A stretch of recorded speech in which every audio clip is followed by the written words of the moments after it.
Okay, thank you.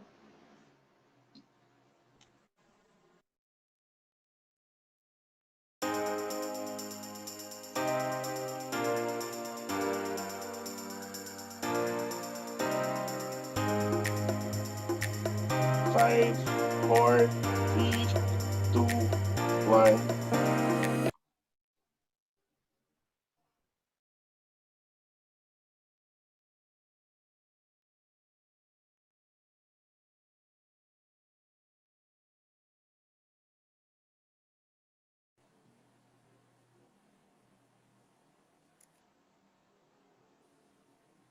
Good afternoon, everyone. Welcome to the online orientation on the FY 2020 Performance-Based Bonus Citizen Client Satisfaction Survey. We are live via YouTube today via the AO25 Secretariat YouTube channel. We hope that you're all doing well and are safe at your homes and at your offices or at work. Good afternoon to our focal persons from departments and attached agencies, constitutional offices, other executive offices, and GOCCs covered by the Department of Budget and Management. Today, we are joined by the AO25 Technical Working Group members and validating agencies from the Office of the President, Office of the Executive Secretary, the Department of Budget and Management, Presidential Management Staff, the National Economic Development Authority, Civil Service Commission, Career Executive Service Board, the Commission on Higher Education, Commission on Audit, Procurement Service, Local Water Utilities Administration, the Governance Commission for GOCCs, the Development Academy of the Philippines, from PhilJeps, the Anti-Red Tape Authority, GPPBTSO, and Presidential Communications Operations Office. So before we begin, we would just like to remind everyone of the following. This session is being recorded by the AO25 Secretariat. For our speakers, kindly turn off your microphones and wait for your turn to speak to avoid unnecessary background noise during the session. For our audience, you may leave your comments on the comment box of this YouTube video or through our Facebook page. For easy recognition, kindly indicate your name and agency in your comments. Comments will be discussed during the Q&A portion. For questions specific to your agencies, please send an email to ao25secretariat@dap.edu.ph. Thank you for your cooperation. So our PPP focal persons watching us today from the different agencies, pleasant good afternoon to all of you. We're hoping that all of you are safe and healthy.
Pochi, we cannot hear Nadine. Hello, ma'am. Sorry, ma'am. Nagkakaroon ako ng technical problems. Hello po.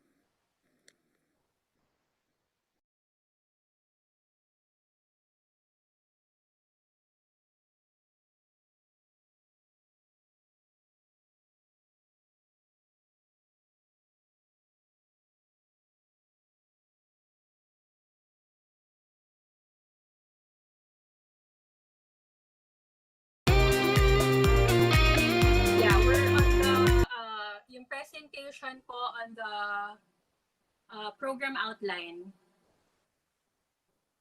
So I'll continue while the presentation is being presented now.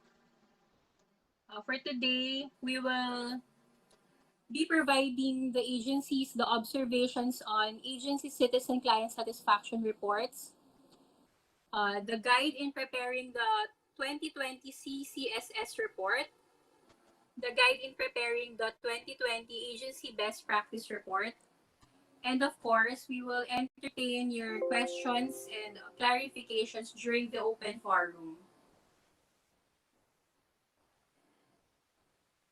So last July 3, we conducted the online orientation on the grant of the 2020 performance-based bonus.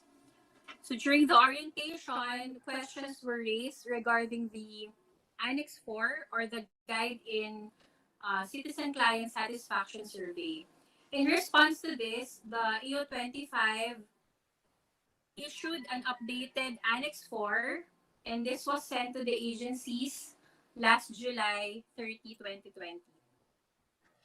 With today's online orientation, we will discuss the requirements and provisions under the updated Annex 4. For this year's PBB cycle, the AO25 IATF aims to continually achieve the following guiding principles that you can see on your screens. Next slide, please.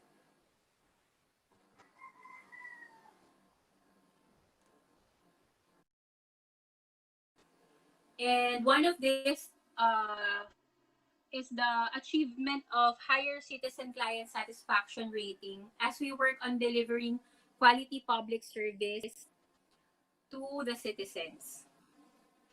So this online orientation aims to enable participants to, one, identify the gaps and areas for improvement in conducting the Citizen Client Satisfaction Survey, or CCSS, based on the AO25 TWG observations from previous agency submissions, especially when we started the streamlining requirement in 2018. Know the key elements of the required reports to be submitted, the 2020 CCSS report and the 2020 agency best practice. And next, we have to, you can surface clarifications on the CCSS and agency best practice requirements. So before we proceed, I would like to call on Director Maria Rosario A. Ablan, the Program Director of the AO25 Secretariat, to discuss with us the observations on agencies' citizen client satisfaction reports from the data gathered from the 2018 and 2019 PBB cycles. Thank you. Yes, hello, good afternoon. Naririnig na po ba ako? So before I Yes, discuss ma'am. the guide in preparing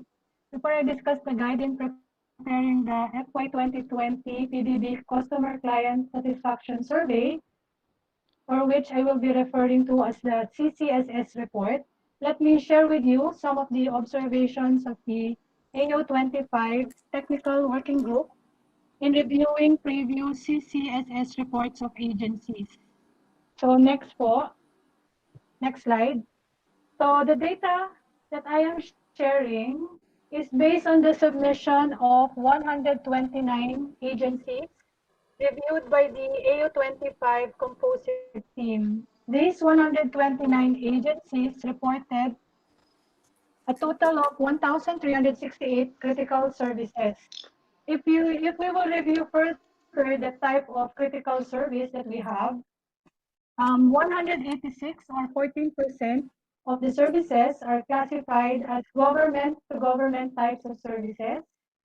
Examples of which are the general administrative services, like the monitoring of oversight functions, public personnel, and communication and information services, and the like.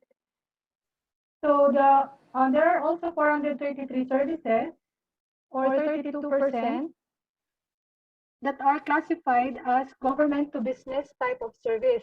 Examples of these are the issuance of permits and licenses, the economic zone administration, and regulatory policies. While 749 services, or the big bulk of the government services that was reviewed, are services to ordinary citizens, such as social services, security, peace and order, and roads and infrastructure, etc. Next po. So the requirement in the FY 2018 PBB was that agencies should report the client satisfaction rating for all its critical services. Our study showed that in 2018, only 38% of agencies implemented a client satisfaction feedback mechanism, or what we call as the CSAT, for all their critical services. 55% of agencies implemented a general survey for the entire agency, or that their CSAT was implemented only for some critical services. To illustrate, if an agency had 12 critical services in its citizens charter, the agency conducted the CSAT only for some selected services. Kumbaga, namili lang po yung agency ng services na ginawa niya ng customer satisfaction feedback. And also there were 7 or about 9 agencies na hindi nag-implement ng kahit na anong customer science satisfaction feedback mechanism. So next, we also observed that agencies use different survey tools to gather the citizen-client feedback. So napansin ko ng AU25 that some of the tools that were used were not appropriate or failed to provide meaningful information to guide the agencies in identifying the approaches to continuously refine their processes. We have here some examples. Next slide. So first example, many agencies use general satisfaction survey with results that could not be attributed to improvements made on the agency's critical services. Here we have an example of a survey instrument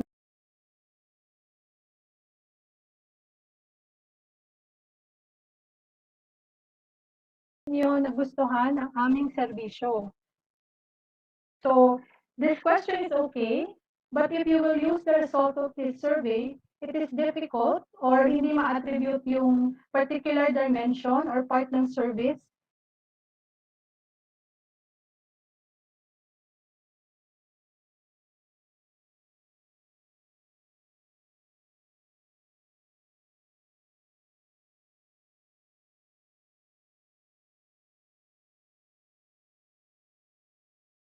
next. Another observation that the TWG observed was that the rating scales used in the CSAT did not properly represent the respondents' feedback. If we look at the example of this other questionnaire used by another agency, we can see that the respondent was asked to say just a yes or no feedback. So, yung question na ginamit po nila is, kumpleto ba ang sagot sa inyong katanungan o pagbigay ng kailangan na serbisyo? So yung response lang na binigay ng respondent is oo or hindi. Another question is, mabilis ba ang sagot sa inyong katanungan o pagbigay ng kailangan na serbisyo? So again, ang choices lang is oo o hindi. So in this kind of question, yung sagot na yes or no lamang, the respondent has a limited lang yung choice ng respondent. So, what if the respondent did not have a bad experience with the delivery of the service, but could not fully say that they are satisfied with the service? So, ang tendency ng respondent, he or she will just choose the negative. So, sabihin niya hindi. Thus, the agency might end up with a lot of unsatisfactory clients, but in reality, they are somehow satisfied, but would like the agency to just improve a little more to make him or her fully satisfied. Ma'am So, Ochi. next slide. Yes. Hi, Ma'am Ochi. Excuse lang po, ma'am. Meron po tayong feedback na meron daw echo yung audio ninyo, ma'am. Kindly double check lang po, ma'am. Thank you po.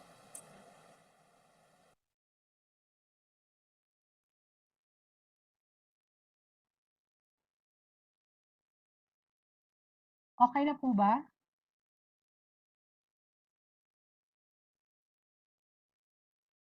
So, I'll try to proceed na lang po. Kung may echo, pakisabi pa rin po.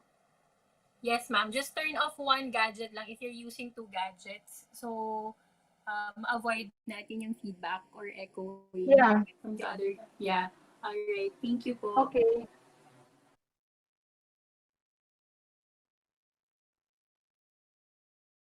So, I'll po. So now, where am I? Sorry. So now here, another observation during the interviews of the AO25 composite team with the agencies.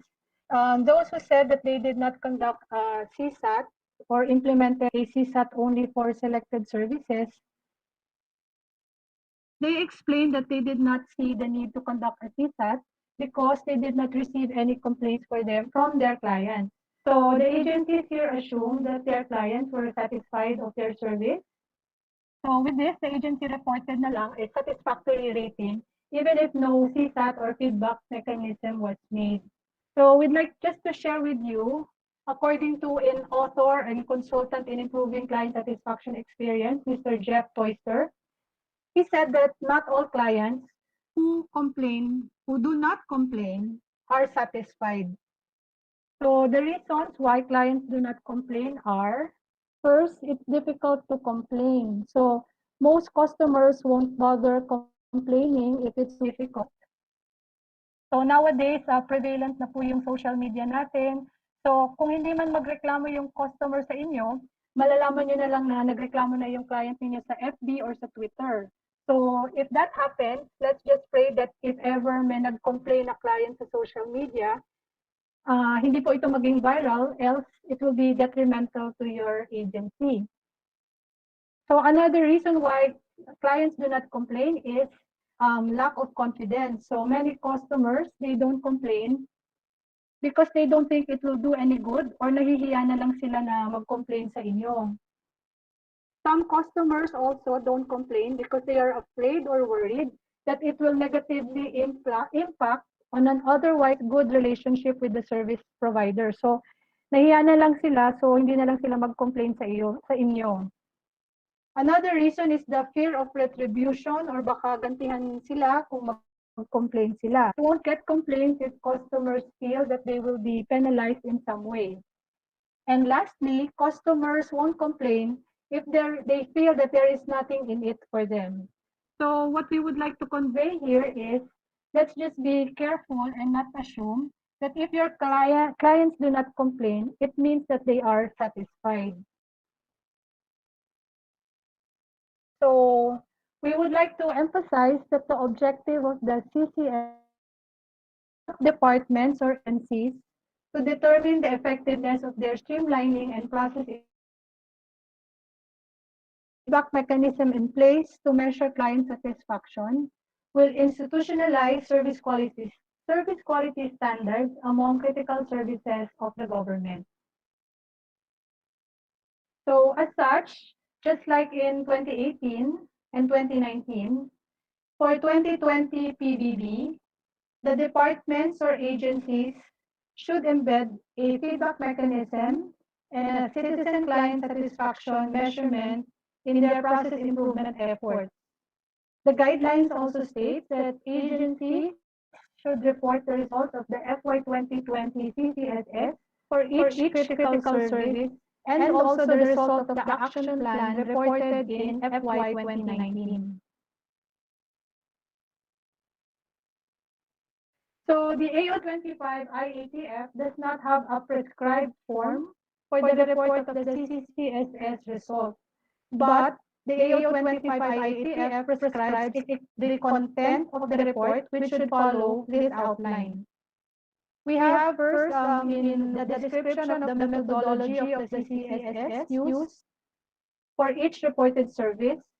This portion should include details of the respondent's criteria, the survey sampling coverage, the sampling procedure, the survey sampling instrument, or the questionnaire. While in Part B, it is the actual results of the CCSS for FY 2020. So we should note that the CCSS report should include a sample of the feedback survey form or the questionnaire used. Part C and Part C is of the CCSS report is an update or the results of the agency action plan reported in FY 2019 PBB, as well as Part D is the continuous agency improvement plan for FY 2021. Part 2 of the CCSS requirement, this is new in 2020, is the agency best practice report, and the details of which will be discussed a little later. So now we will go to the discussion on the guide in preparing the Citizen Client Satisfaction Survey or the CCSS report. As stated in the updated Annex 4 of the guidelines for FY 2020 PBB, departments or agencies are encouraged to observe the following procedures in conducting the CCSS. So we have here 6 procedures, which I will be discussing in detail. Let us first go to the first one. So on the data gathering methodology. So for data gathering methodology, the agency should select the appropriate data collection methodology, which they deem to be the most efficient and effective way of gathering citizen client feedback. This could be use of online surveys, email surveys, face-to-face interviews, or telephone interviews.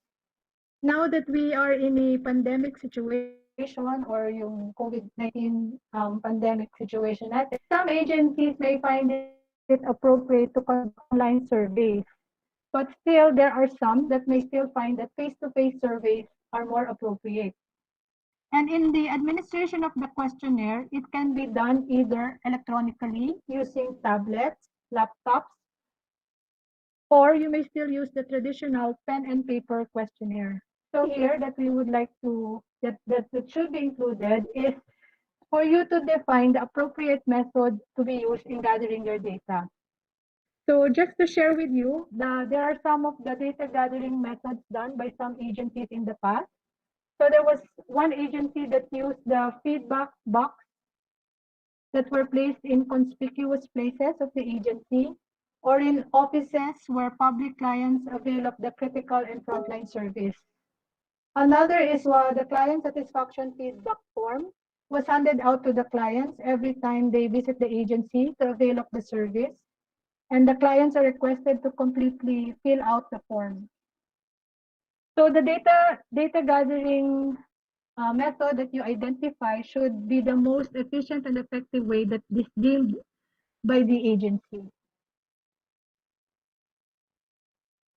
So for the second one is the respondent criteria. Agencies should define and identify the set characteristic of the respondents who are availing the service provided. And the respondent of the CCS are obviously the clients or the citizens served for each service.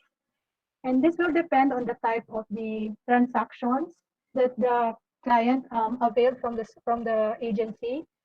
For example, for government to citizen type of transaction, The respondents are the citizens who are actually availing of the service.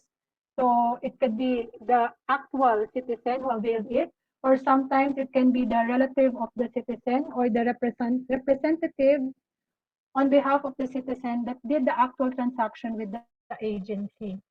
For government to business types of transactions, the respondents can be the actual business owner na nakipag-transact sa agency, or it could be the employees of the business availing of the service. For government to government types of services, respondents could be head of the agency that you are transacting with. It could be the head of the department, the head of the unit, or the employees of the unit interacting with your agency. So what is critical here that your respondent should be those knowledgeable of the service or those that had the actual transaction experience in which you are asking for feedback.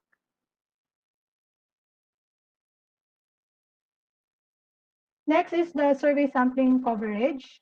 So in this part, agencies should ensure that the sampling coverage of the CCSS would best represent the total population of its citizens, clients served for each service. It is important to note that the sampling frame should be able to accurately capture all units in the target population or to avoid undercoverage or overcoverage. What do we mean by this?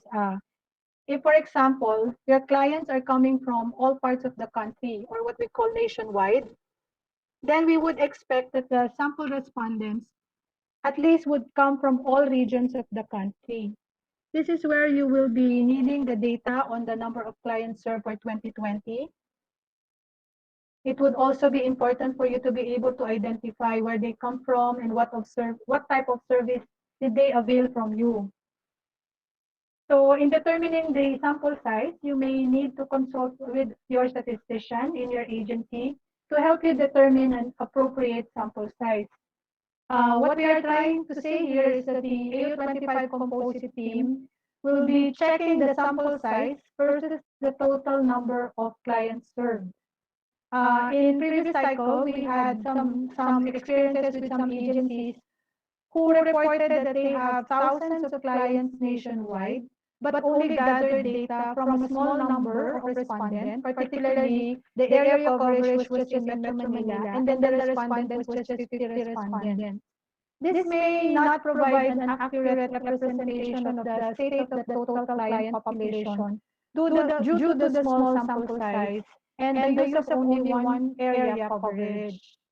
So please note that the total sample respondents will be compared with the data on the total citizens clients served provided by the agency for statistical comparability. Now, due to budget and time constraints, we understand, actually this is what the scientific part of doing the sampling. The departments and agencies may set a limit on the sample size of the CCSS. For the sampling procedure, the systematic random sampling is the preferred sampling procedure. Next, we go now to the survey instrument or the actual questionnaire itself. Department agencies should develop a survey instrument that are fit for each of the agency's services. It is advised that a lean, harmonized uh, measurement tool for citizen client satisfaction may be used. So government agencies can customize their tool for relevance and effectiveness and for measuring the satisfaction level and progress over time. In designing the survey instrument, we have here agencies are advised to capture the total citizen-client experience. And also the expectations and the satisfaction in the delivered public service with the following service quality dimensions. This is the dimension that I mentioned earlier. So we have,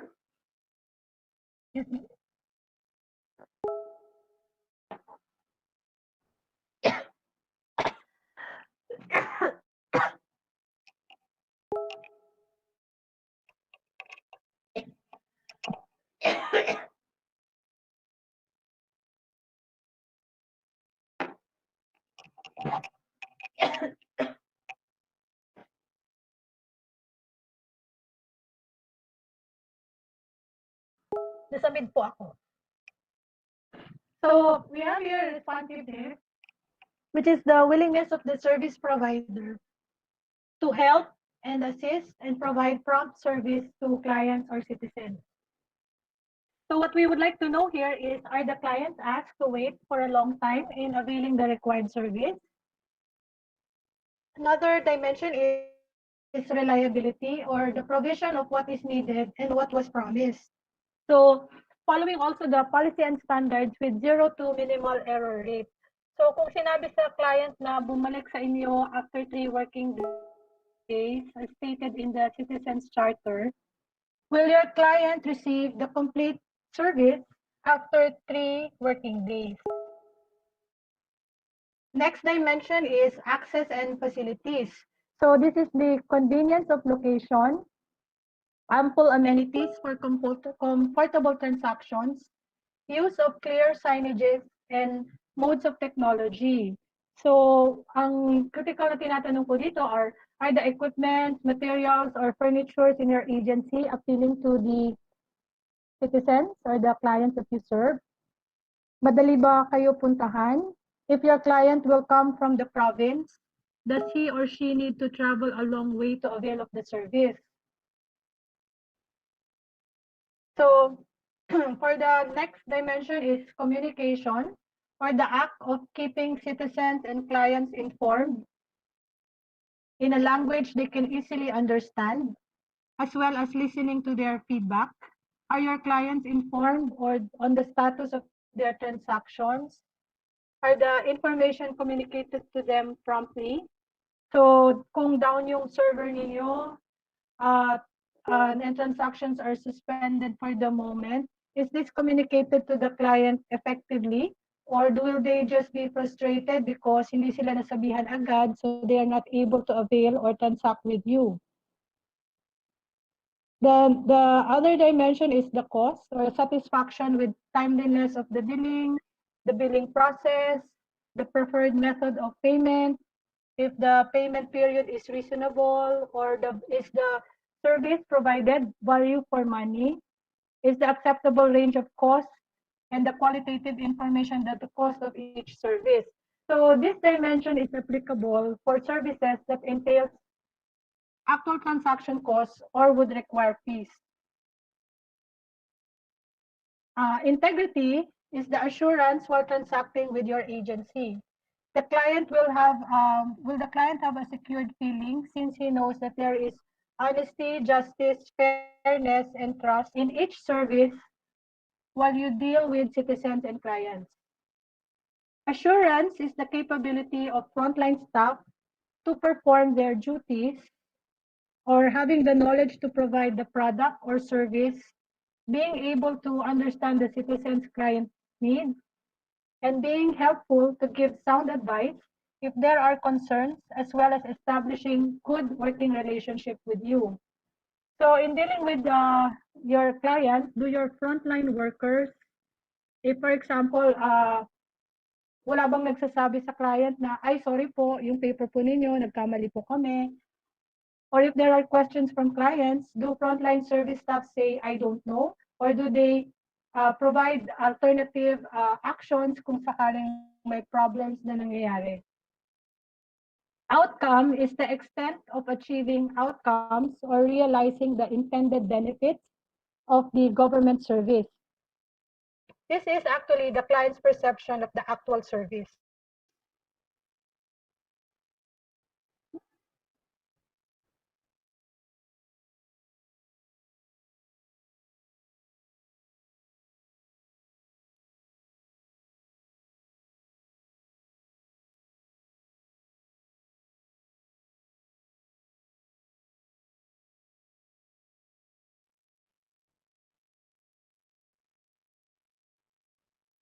So for the survey rating scale, it is recommended that a 5-point rating scale be used for your survey questionnaire.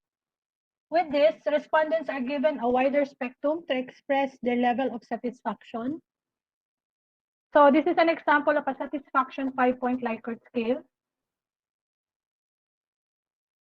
1 means the respondent or the client is very dissatisfied. 2 means the client is dissatisfied. 3, the respondent is neither satisfied or dissatisfied. 4 means the client is satisfied. And 5 means the client is very satisfied with the service.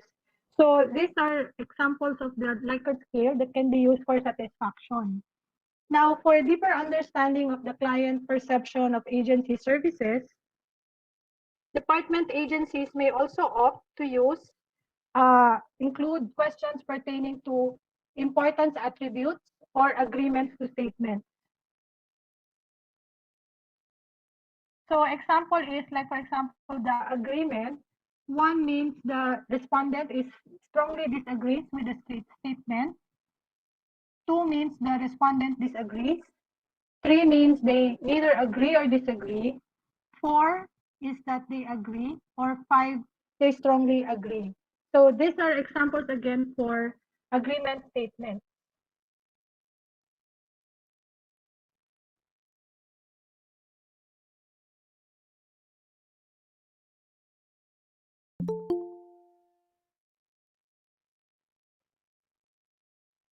In analyzing the results of the survey mentioned earlier, results should be by service and by the applicable service quality dimensions. In this table, we can see that the service dimensions in the leftmost part of the table and the succeeding columns are the results by type of service. The last column is the overall agency rating in the service quality dimension for all services. And the last row is the overall agency citizen client satisfaction score for each service. The rightmost bottom cell,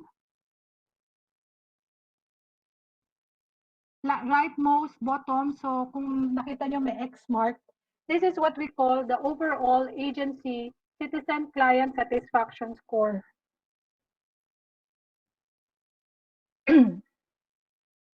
So I would like to show to you an example. This is just a mock-up survey.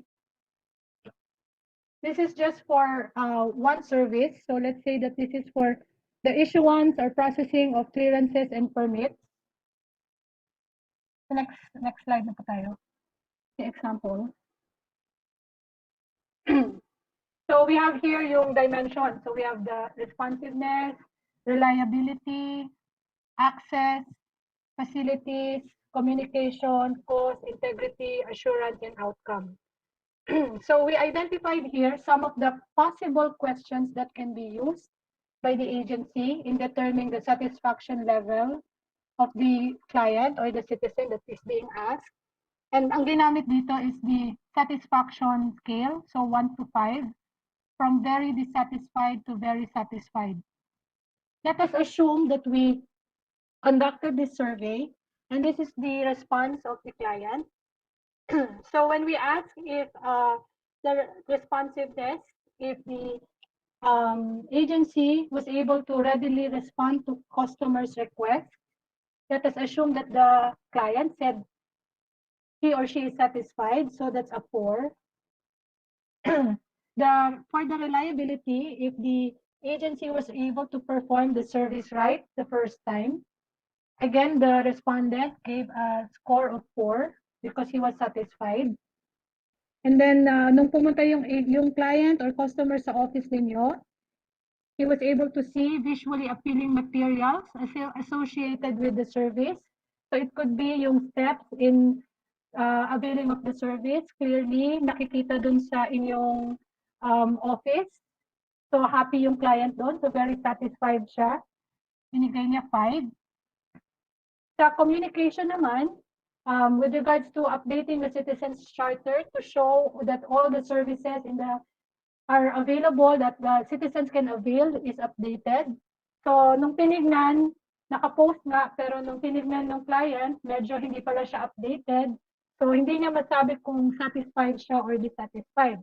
Siguro, ang feeling niya maganda yung itsura, pero hindi naman updated, so binigay niya 3. Next is, so this is since the client is availing a permit or clearance, so may cost siya. So, is the cost to avail of the service value for money? So let's assume that the client said yes, he's very satisfied. So 5 yon. And then, does the client feel safe? Did the client feel safe and secure while doing the transaction with you? So let's assume that he again is satisfied. So 4 yung binigay niya. No, when while transacting with your frontline employees, are they knowledgeable to answer the questions of the client? So the client said he again is satisfied. So binigay niya ng 4. And then dun sa actual service that was provided, what is the rating of the client? So sabi niya, very satisfied siya. So binigay niya 4. So this is an example of a sample lang to ng mga questions and a sample of the response ng ating client. So ito na yung ating ipo-process. So next slide. So process na natin yung mga nakuha natin na responses ng client. So since our example is just one respondent, so this one is just the result for one. But syempre, you will be administering this to several respondents. So you will be getting the average rating of the respondents for each question, and then you will summarize them per dimension.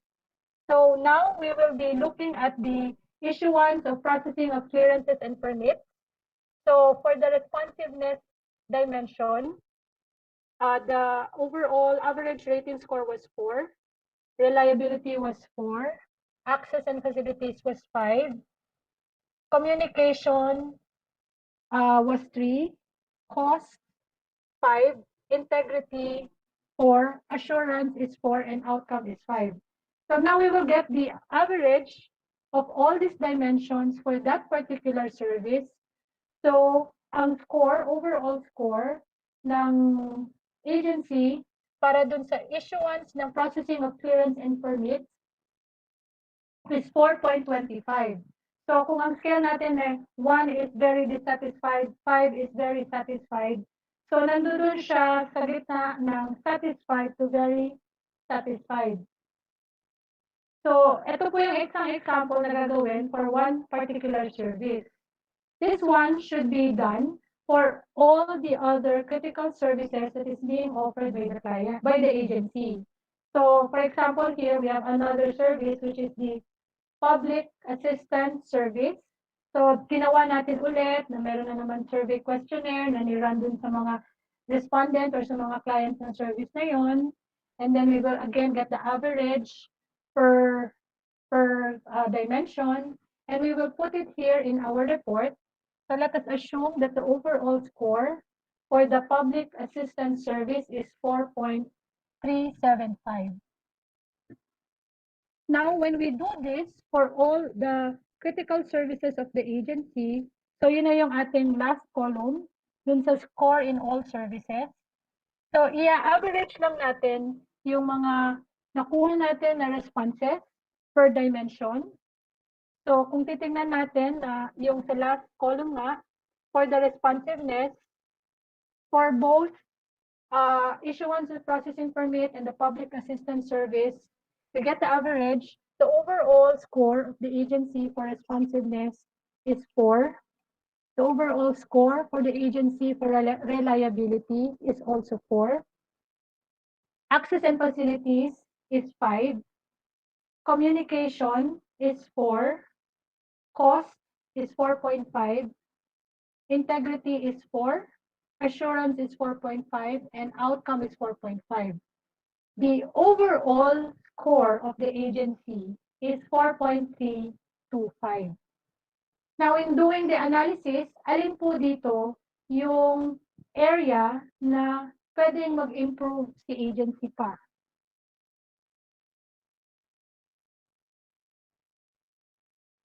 Sa tingin nyo, alin dito? So, ang titingnan natin, which of these dimensions did the agency got the lowest score? So, yung highest na 5, which is access and facilities, that means okay yung facilities ng agency. So, pwede nilang malaman kung yung effort ba na ginawa nila resulted to this high satisfaction rating for access and facilities. Now, ang medyo mababa, or though it still means the agency, the respondent is satisfied, is responsiveness, reliability, and communication, and integrity, na 4 lang yung score ng agency.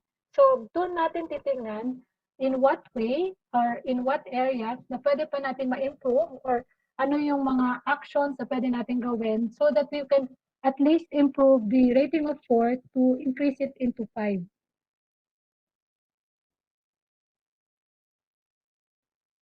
So, next slide, sa data analysis. You can also do this analysis by segmenting your respondents. So you can do it by type of citizen client served. It could be either general public, government employees, or business organization. You can also do this by area, depending on the area coverage that you provide the service. So, pwede siyang total Luzon, Visayas, or kung meron kayong mga regional offices, you can do the analysis. And it also be good if you can profile your respondents or your clients by age, by gender, or by age group. So service improvements shall be drawn from the results of the survey, and an appropriate action plan should be identified. Further, the results of the 2020 survey should be compared to the CCSS results of the 2019 for continuity as appropriate.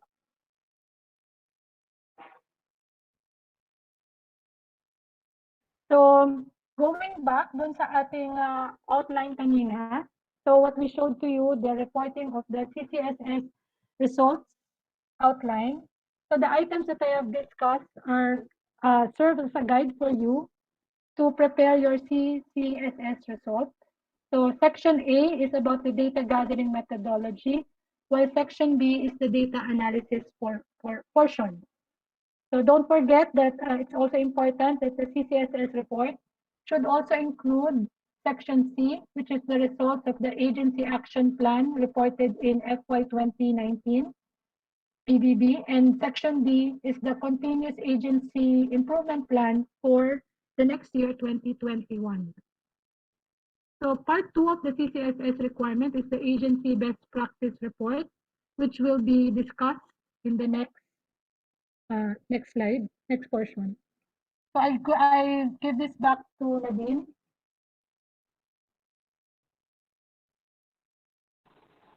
Thank you, Ms. Ochi, for the discussion on the preparation of the CCSS report.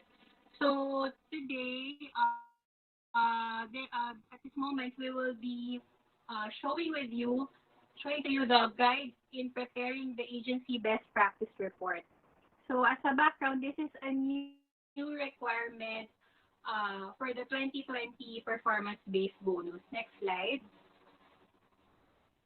So ito pong requirement na ito ay nirequire ng ating AO25 IATF to further incentivize excellence in providing quality and efficient public service among government offices, departments, agencies shall report one agency best practice in service quality or productivity conducted in 2020, including its results, following the identified thematic areas po na pre-provide ng Secretariat, ng AO25 IATF. So we would like the agencies to showcase or highlight, dahil alam naman po natin na may mga best practices po yung mga ahensya, para po rin ma-replicate or ma-implement din po ito sa ibang ahensya ng gobyerno. The department's agencies must submit the agency best practice report following the outline as you can see on your screens po. So first, you will describe or provide a brief description of the agency best practice and tell us why was it introduced. Next is provide us information on the implementation of the agency best practice. So, kailan niyo po ba ito in-implement at sino po ang nag-implement nitong best practice na ito? And then next po ay you should also provide us the results of the agency best practice implementation. So, sino rin po ba ang mga nag-benefit sa best practice na in-implement po ng inyong ahensya. So ngayon po, because of the COVID-19 pandemic, we have seen a lot of best practices and good mga programs and projects that our government agencies did to in response to the pandemic, and also yung ating work from home arrangement or alternative work arrangement. And syempre, tuloy-tuloy rin po yung ating pag-provide ng services sa ating mga citizens. So next po, next slide. So we have 5 thematic areas. In-update lang po natin yung nandun sa unang Annex 4 na nakatatlong, meron po daw na mention at 3 thematic areas, but with the updated Annex 4, we have provided po 4, and then yung isa po ay yung other innovations na pwedeng i-share po ng ating mga ahensya. So number 1 is the citizen-centric services. So the citizen-centric services po are practices that enhance total citizen-client experience in availing frontline services through streamlined processes, ease of access, quick turnaround time, value for money, and the like.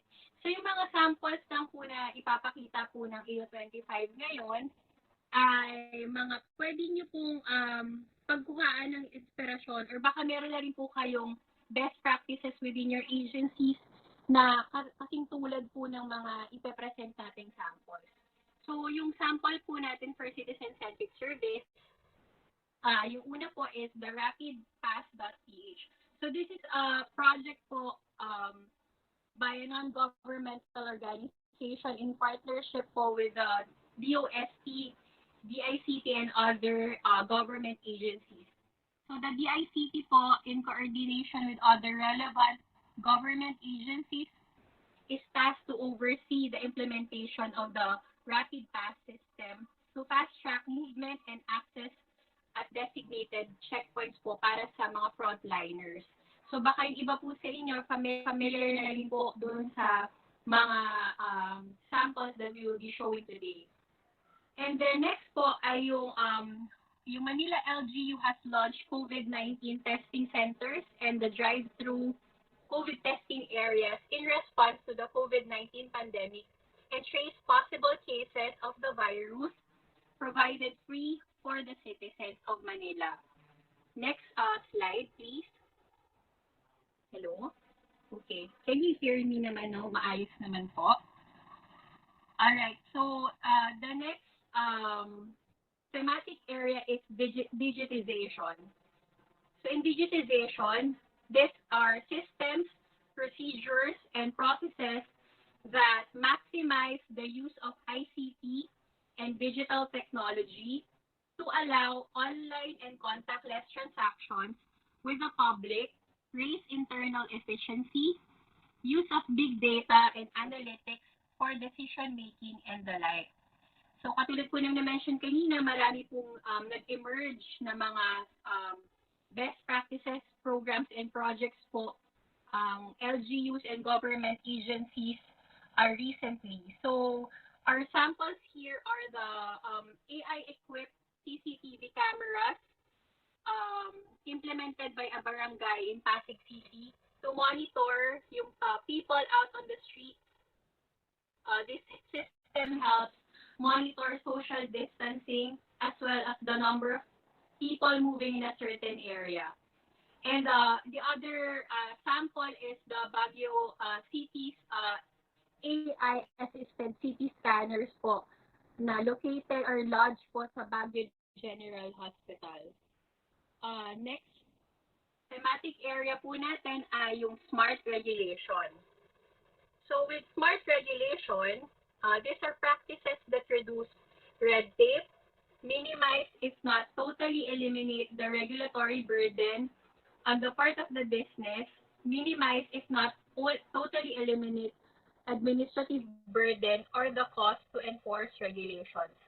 So in AO25, IETS naman po started to require the streamlining of processes and improvements ng ating mga services that we provide to our citizens and clients beginning in 2018 We really support po yung magkaroon ng tayo ng streamlined services at faster services para sa ating mga citizens. So yung examples po natin ay the business registration in the country po may now be completed in 9 days or 9 steps within 7.5 days from the current 13 steps in 33 days through the National Business One-Stop Shop or NBOS. So meron na po tayong mga nakikitang mga NBOS or mga kiosk po sa iba't ibang mga ahensya and LGUs ngayon. And another example is yung Go Local Philippines. This is a market access platform for MSMEs introduced by the Department of Trade and Industry in collaboration with select retail partners for brand management and market acceleration. So ito po, this program's primary goal is to help the country's MSMEs enter the mainstream market by the free services and easier din po na makapag-put up sila ng kanilang mga negosyo. Our next thematic area is performance excellence. The performance excellence are organizational practices carried out to heighten individual productivity and promote performance or service excellence within the organization. Siyempre gusto po natin na magkaroon ng mataas productivity and maayos po na performance ang ating mga empleyado sa ating mga ahensya. Ang examples po natin dito, yung una is the early issuance of search report or ESR by the Intellectual Property Office of the Philippines or IPOPHIL. This effectively automated the process of patent application within the agency, reducing its duration from 18 months to 6 months. And the next po is the sustaining business excellence through unit scoreboards as execution mechanism for increased individual performance and breakthrough results. This is implemented by the Philippine Heart Center. This aims to solve the challenges on performance management within their agency while focusing on the greater emphasis on consistency of services through the use of unit scoreboards. So yun po yung ating 4 na thematic areas. And then next po, sa 4 nating mention, you can still have other innovations or best practices na pwedeng i-share po or i-report. These are maybe innovative policies, processes or programs, service delivery, and management approaches. So yung other samples lang po natin dito is yung Makati Zen card for the Makati citizens. Next is the NDRMC Operation Center, maintained by the Office of the Civil Defense, serves as the main command center for all national response clusters. And yung recently rin na nilaunch ng Valenzuela LGU, yung Kasabay, this is an initiative to assist residents by necessities during the lockdown period. And at the same time, it was able to help yung tricycle drivers and operators who were not able to operate during this period. Kapag po meron pa tayong mga katanungan regarding the agency best practice report, nandito po ngayon ang ating Q25 TWG members and the validating agencies para po mas magabayan po tayo sa pag-report ng ating agency best practice. I'm very sure po and yung AO25 is very sure that yung mga ahensya naman po ay may mga best practices din po tayo sa kanilang mga services and processes. Okay, so I guess we have reached the end of the discussion and this is the most awaited part of our online orientation. Now proceed to the Q&A or the open forum. So despite that we're doing this virtually, we have come up with ways on how to get their feedback po for the CCSS and the agency best practice report. So kindly ensure that you have indicated your names and agencies so we could identify you easily and accordingly. Earlier and until this moment, our hardworking AO25 Secretariat staff have collated questions, comments, and clarifications from your end. In as much as we would want to accommodate all of the questions po, due to limited time, since we are also observing yung duration of the orientation for this afternoon, we will try to answer all the questions that you have raised. But if not po, we will get back to you and we will send an email po sa inyo. So again, we would like to remind Ren that questions and clarifications specific to your agencies must be sent to our email, the AO25 Secretariat at dap.edu.ph. So habang hiniintay po natin mag-flash po yung questions natin, we would like to apologize po if we had technical problems earlier sa ating YouTube, also yung sa audio. Don't worry po because this session po will be edited and will be replayed. You can view this endless time po sa YouTube lang po ng AO25 Secretariat. Nandun din po yung recording natin ng AO25 FY 2020 performance-based bonus na guidelines. So, pwede nyo lang pong balikan. And definitely po, we will provide our agencies po yung copy of the presentation po para mabalikan po nila sa mga susunod na araw. Alright, so can we proceed to the first question? Okay, I'm also looking at the YouTube video right now. Ang dami na rin po ditong mga nag-comment. Okay, maybe I can read muna one comment from the YouTube channel. Okay. From Miss Clarissa Prado of COA, Commission on Audit. Is a 4-scale acceptable? We remove the neutral opinion since we want to know the real opinion of the respondent. Perhaps po yung ating TWG members and si Director Ablan could answer this question.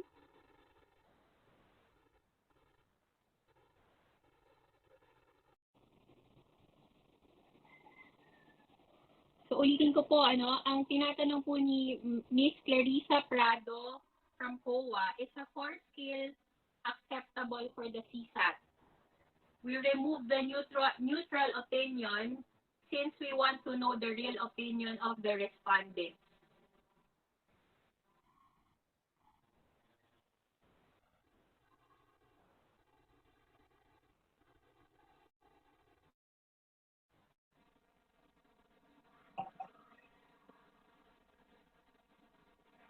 Sino po ang pwedeng sige, Ma'am Ochi? Actually, pwede naman po. Pero kasi, yeah, I think the reason why ginamit yung 5-point scale is to be consistent with the other ginagamit sa government na 5-point scale, like yung sa, yung we know that one, like yung sa SPMS, or yung ginagamit din sa, pwede naman pong gamitin na 4-point scale. Pero yun lang, the recommendation is the 5, or I can ask the TWG members if they are their comments on that.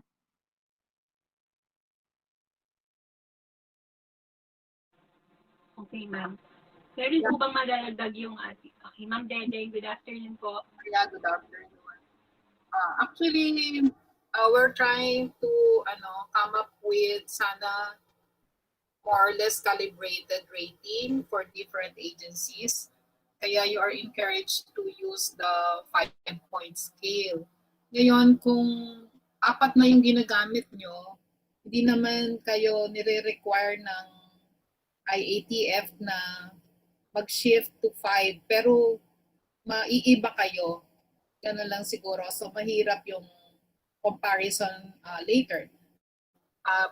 But since ginagawa nyo na yan for this year, Okay lang po siguro yan sa AO25. Ang pinaka parang importante na may measure po yung different dimensions nung service as indicated by OCHI. So maraming areas na dapat tinitingnan, hindi lang yung overall satisfaction. And yung different types ng services, nakaka-generate or nakaka-gather tayo ng feedback. So yun pong at least 2 areas na yon, kailangan natin i-consider doon sa satisfaction survey.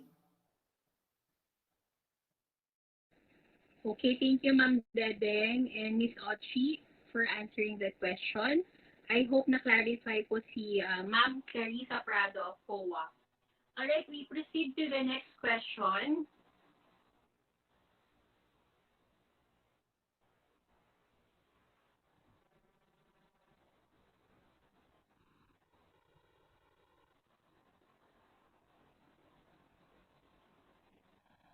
Okay. Alright, I'll just read another question from our YouTube comment box. Okay. In translating the results from the CCSS, can we cite some comments? Ito na pala. From Miss Emily Regado of Philippine Public Safety College.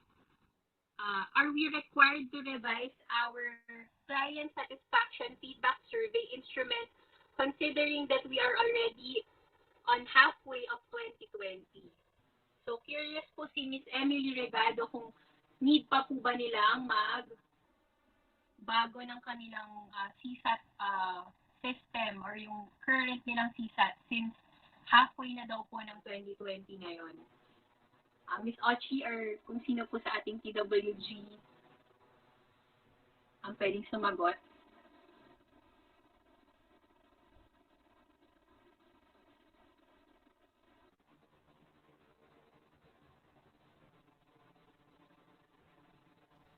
Natin ako na lang siguro. Sige po, ma'am. Actually,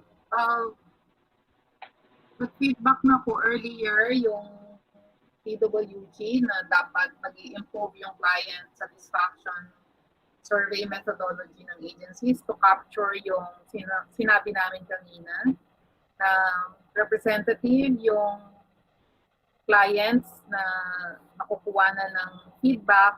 Pangalawa, several dimensions yung tinitingnan ng quality ng service at pangatlo is that dito, merong some kind of scale. So kung maka-capture na yun ng current instrument ninyo, hindi na siguro kayo kailangang mag-revise. Pero kung hindi pa yun naka-capture, ini-encourage namin na i-revise nyo yon. Total halfway pa lang naman kayo ng 2020.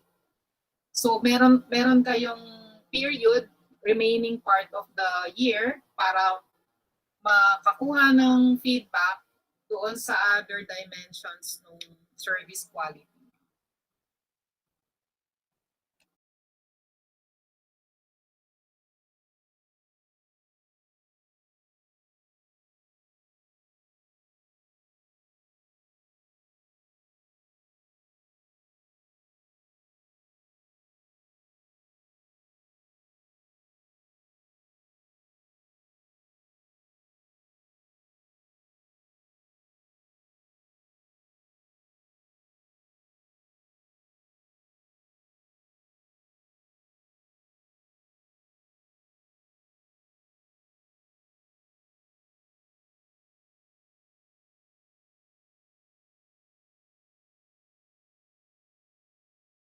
Alright, sorry po for that. Next question po from Namria. In developing the CCSS, do the service quality dimensions need to be directly measured and reported verbatim as shown in the table and as required under subpart 2.6 or the data analysis, or only in their equivalent criteria parameters as appropriate to the agency CCSS and as a required part of the CCSS report, or the one from 3.1A. Alright, so we could refer this to our TWG or kay Director Ochie Abdulan. Ang tanong po ng NAMRIA is about the survey dimensions po.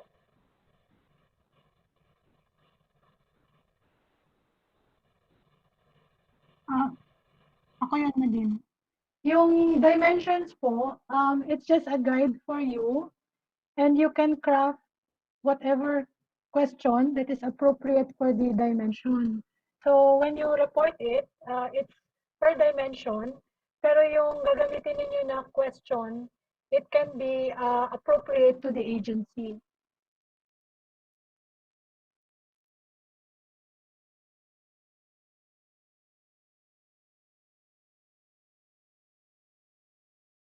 Question from NAMRIA. So kapag appropriate and applicable din po dun sa mga services ng ating ahensya, mapapasok po natin yung mga service quality dimensions. So next question, we are receiving a lot of questions po from our Facebook page and currently dito sa ating YouTube channel po. We will really try to answer all the questions here. So again, from NAMRIA, we also observe that while all 6 procedures are only being encouraged to be observed in conducting the CCSS per Part 2 or yung the guide in conducting the CCSS, Part 3.1A requires 4 of the 6 procedures, hence the guidelines may be revisited for consistency. So I'm assuming ito po ay about the outline of the report. Maybe i-clarify po ulit ito ni Director Ochie. And we could also flash yung earlier, yung outline po ng CCSS report.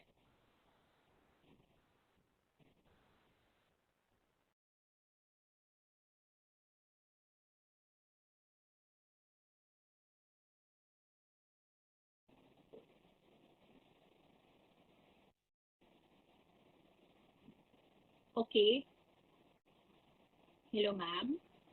Yeah, Yeah. actually, yung nakalagay dun sa guidelines kasi na akala nila 4, actually, it still includes yung 6 procedures. So, nandun dun yung data gathering, methodology, tapos yung analysis, and then yung 4, yun nga yung sa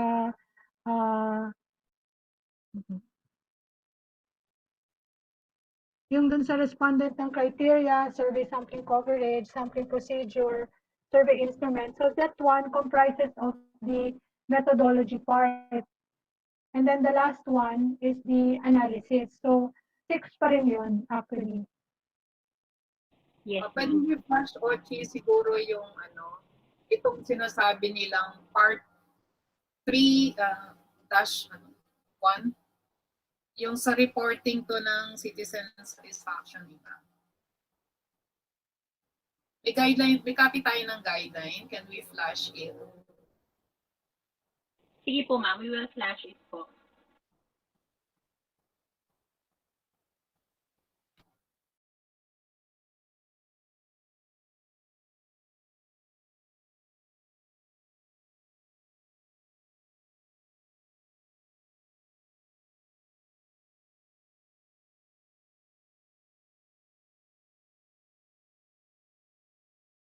Ito yata yung question ng NAMRIA wherein yung part 2 only mentions encouraged.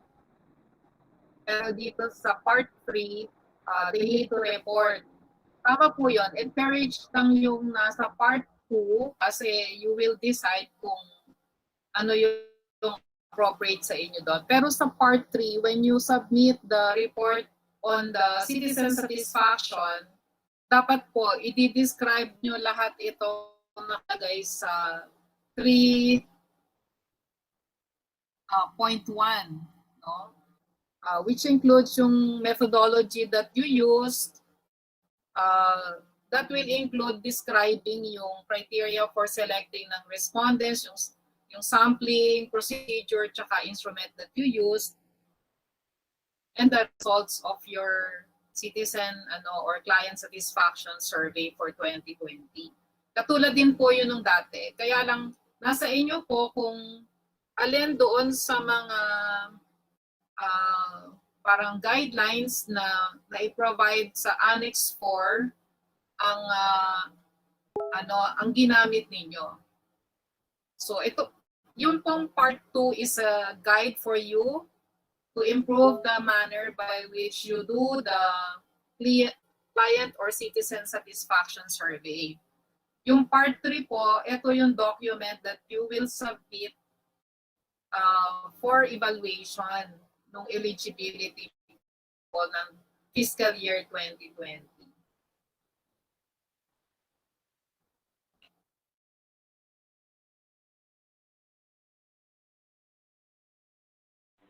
Okay, thank you very much, SVP Mendoza and Director Ablan. So I hope yung NAMRIA and all other agencies po are now clarified by this question. Next question po ulit. So we will provide you a copy of the presentation naman po, and also yung guide nyo for info is the updated Annex 4. Alright, so next question. So NAMRIA again. Parang marami silang naging clarification. It is not clear whether all 8 dimensions or yung service quality dimensions po ata ito enumerated are mandatory in any agency CCSS or as applicable only as cited in procedure 2.6 ng data analysis.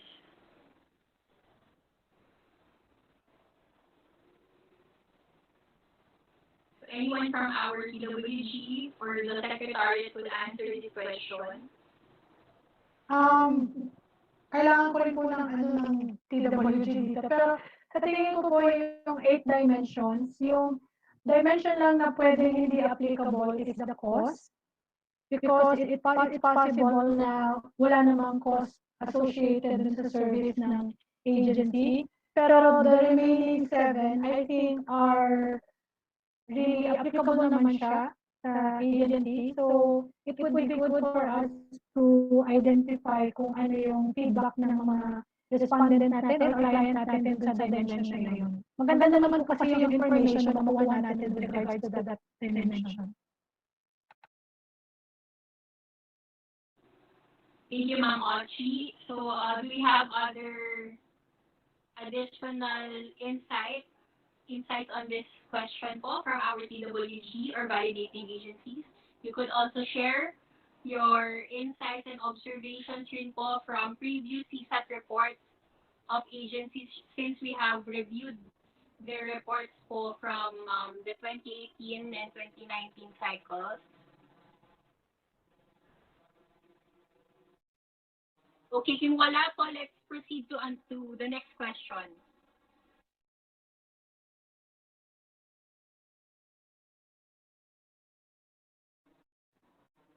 Alright, the next question, hindi nagpakilala ang itong next question natin, but ang question niya is, do we need to tailor fit questions for the specific surveys of each service?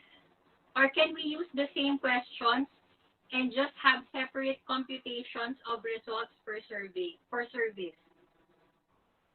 So do we need to tailor fit yung questions daw po for the specific surveys of each service? Or can we use the same questions and just have separate computations of results per service? So earlier po, nagpakita po si Director Ablan ng computation po nito. So anyone from the TWG or the Secretariat could answer this question. Thank you.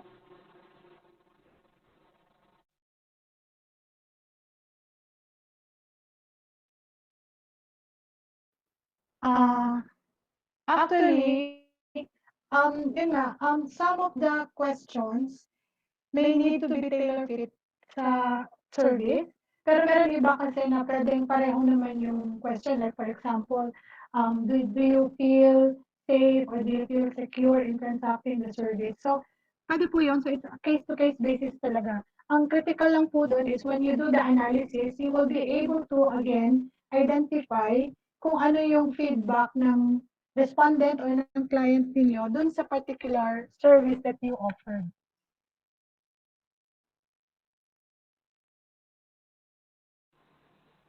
Okay, thank you, ma'am, for that. I will read another question here. From GPPD-TSO, what measures could be undertaken by the agency to get or collect more responses return so that the agency can have enough data for CSAT? So ano daw po yung mga measures na pwedeng gawin to get or collect more responses or return so that the agency can have enough data. So baka po ang worry ng mga ahensya ay hindi enough yung kanilang mga data na nakukuha or responses.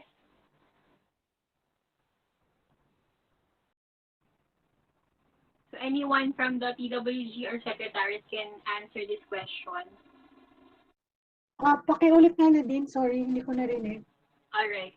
So ang question po nila ay what measures could be undertaken by the agency to get or collect more responses or returns so that the agency can have enough data for CSAT. So ang tinatanong po ma'am is kung ano ba yung ibang mga measures na pwede nilang gawin to get more responses po and data. Baka kasi iniisip ng mga ahensya hindi enough yung data nila na mape-present. Actually, when you conduct the survey, yun nga, it could be yung timing kung kailan nyo in-administer yung survey. For example, kung yung mga respondent ninyo, yung madalas naman pumunta sa office ninyo, so that means anytime you can administer that survey. But for example, if your clients just visits your office or interacts with you one time, so it would be best that you administer your survey immediately right after you have provided the service. So, meron din kasi na yun nga, yung convenience of to the respondent when you provide the survey.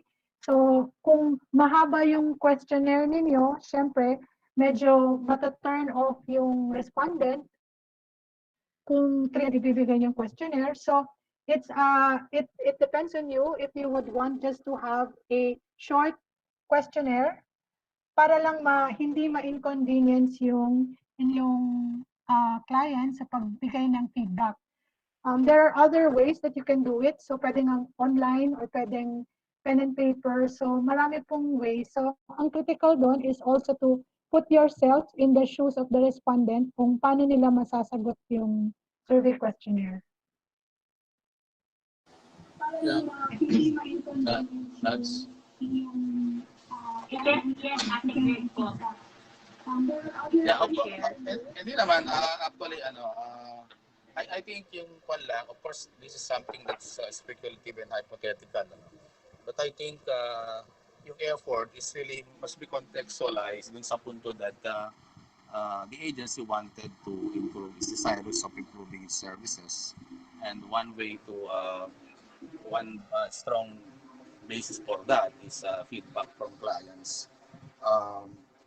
Of course, mayroon namang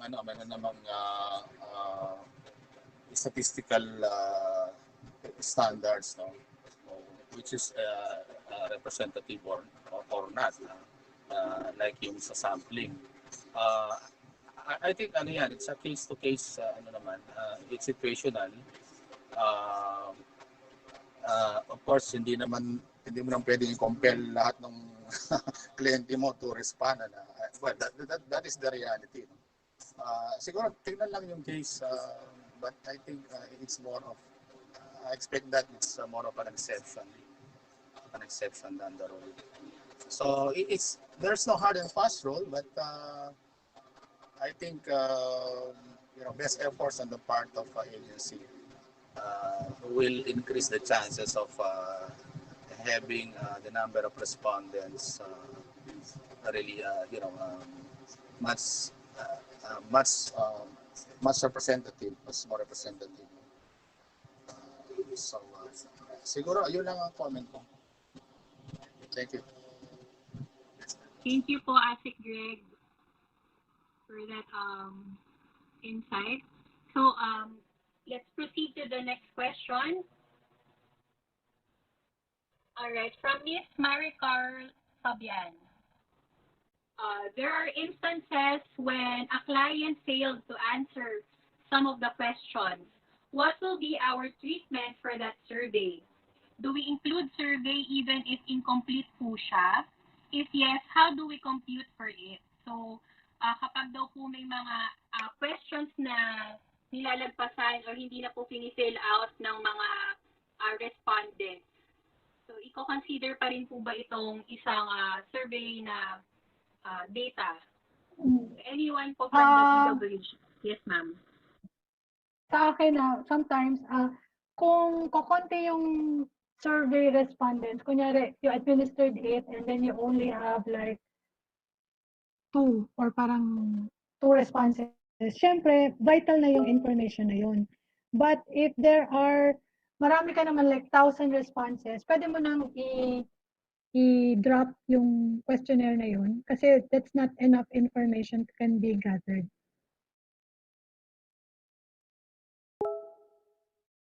Okay, ma'am. So any other insights po or additional answers to this question? Okay, wala na po. Sige, let's go to the next question. We have still time naman to accommodate questions. So our next question is from this one is from Mr. Byron Joseph from NEDA. A client usually wants timely and responsive service. The sample shows too many dimensions of service being measured. Should the survey be limited to at most 3 dimensions? Since nag-require po tayo ng 8 dimensions doon. 8 ba tama ba? Yeah.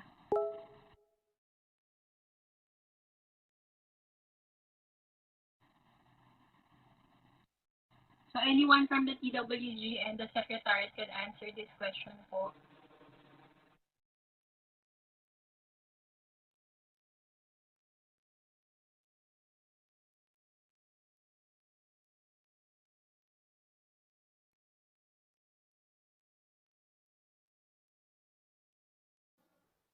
Dapat si Ochi sasagot pero I will attempt total sa NEDA galing yung question. Kasi ako madalas akong sumagot ng survey ng NEDA eh. Mahaba yung questionnaire nyo, pero sinasagot ko.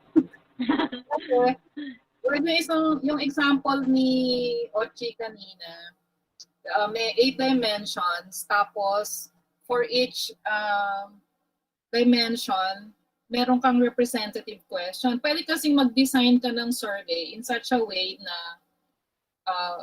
ma-examine mo pa din yung several dimensions without giving too much burden on the part of the client to respond to the questionnaire. So siguro it's not a matter of saying dapat 3 lang yung dimension, dapat 8, dapat ganun. I think ang point is dapat tingnan yung kabuuan quality ng features quality ng service. So suggested dimensions yung 8, magandang i-consider yon. Except nga kung hindi, sa tingin nyo, hindi applicable sa nature ng operation ninyo, yung dimensions na yon. Pero they are broad or parang standard. So, you are, actually the guideline encourages you only to look into the different dimensions, no? Sa government corporations kasi, they are mandated to use certain set of dimensions for comparability. So sa national agencies, ini-encourage pala tayo to look at the different dimensions of service. So nasa agency pa din yung decision kulin doon sa mga ang tawag dito, inputs or guides na nilagay doon sa Annex 4, yung titingnan ninyo and i-assess naman yung submission nyo ng client or citizen satisfaction report. So, kung merong clarification na kailangan sa inyo kung bakit hindi nyo na tinignan yung ibang aspects ng service, pwede nyo isama yun dun sa report.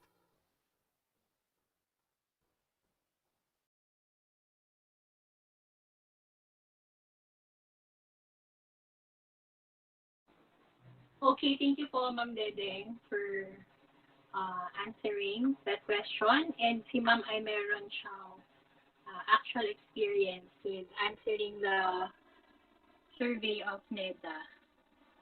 Okay, so next question po na ating babasahin.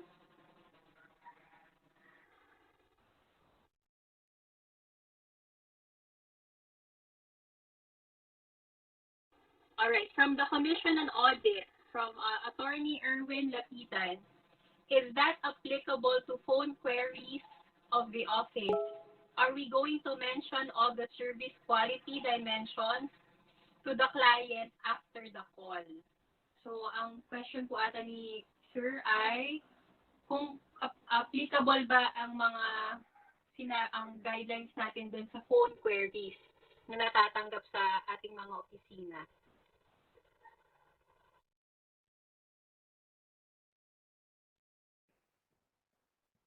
Yung, ako magsagot na din.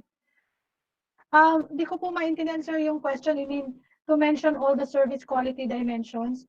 You can craft naman po the survey, phone survey questionnaire that you can have the questions related to the dimension. So you don't have to say na, I'm going to ask you about the reliability. Parang diretso na lang po tayo dun sa question kaagad when we do the phone parang pag-a-ask dun sa mga respondent. Okay, thank you, ma'am. Any other additional answer to that? Okay, wala na po. So, next question po. Natin, mag-a-add lang ako doon. Yes, ma'am. Sige po, ma'am. Hindi ko alam kung lahat ng client na nag-i-inquire by phone ay consider mong sample size para paggawa mo ng survey. O yung experience ko, for example, dun sa mga private entities na meron silang parang service via phone, no? For example, yung mga delivery services. After the call is made, sasabihin ng kausap mo sa phone, ma'am, okay po ba na sagutin nyo yung parang survey namin regarding this service na in-avail ninyo? Tapos, papadalan ka niya electronically ng parang yung survey form. So, bahala ka na if you want to answer it or not. Pero tatanungin ka niya, tapos pag sinabi mong okay, ipapadala niya sa iyo yung link. So, it's not during the call that you will ask all the questions, no? But rather via an electronic survey form. Yes, ma'am. Thank you po. Yes, mag-share din po ako na meron po tayo, sometimes when we go to an office, hindi naman nila agad-agad tatanungin lahat yung questions sa inyo when they finish to provide you the service, but they will ask you if they could send an email or they can give you a link dun sa survey na pwede yung nasasagutan po nila. Ayun lang po. So, next question po natin. Alright, I will read another question po from This one muna, no? From procurement service. Is it necessary to have citizen client satisfaction survey per frontline service of an agency? Also, our surveys for the first semester were affected by the pandemic or we have very low respondents. Any suggestions po from the AO25? Ayun po. Ang tanong po nito ay galing kay Miss Gemma Villanueva of Procurement Service. So, tinatanong po niya if lahat daw po ba ng frontline services ay dapat may CCSS and paano daw po yun kasi po mababa daw po yung yung returns nila, very low respondents due to the pandemic.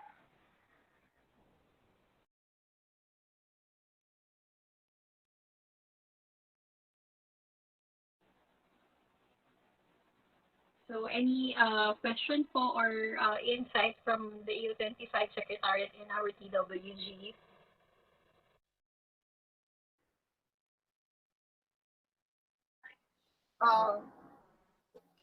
Sino ba to? CHR or Procurement Service? Ma'am, yung question ko pa po muna is yung from Procurement Service po. Yes, ma'am. Kasi yung physical target natin sa streamlining, kailangan mong i-report yung streamlining mo sa frontline service. Diba? For every frontline service. Tapos katapat nung bawat frontline service, ibibigay mo yung citizen satisfaction or client satisfaction rating. So with that criteria, regarding the physical targets for the PPD, parang kailangan natin talagang gawan ng client satisfaction survey yung frontline or yung critical services na i-report natin para sa physical accomplishments ng 2020. Ngayon, kung wala kang masyadong transaction doon, syempre hindi naman tayo mag-expect na meron kang sobrang lawak na survey kasi wala ka namang masyadong transaction for that particular service. So siguro proportionate yung sample mo doon sa volume ng transaction mo sa mga frontline services. So siguro yung mga ina-anticipate natin na problem na because of the pandemic, pwedeng nagkaroon ng problema during the past months to get the response from the from the respondents natin. Pwede niyong i-explain pero siguro katulad nung hinahanap natin, meron pa tayong remaining months in the year para gumawa ng o mag-attempt na makakuha ng additional information from our clients. So, pwede niyong idagdag yon doon sa naumpisahan nyo na for the past how many months already. So, what I would just like to emphasize is that yung intention kasi nung citizen or client satisfaction is really to validate, among others, yung streamlining na kiniklaim nyo na naiayos nyo na yung procedure na yon for a particular frontline service or critical service. So, malalaman natin kung masaya na yung transacting public doon sa streamlining effort or improvement efforts na ginawa natin doon sa delivery ng services natin. No?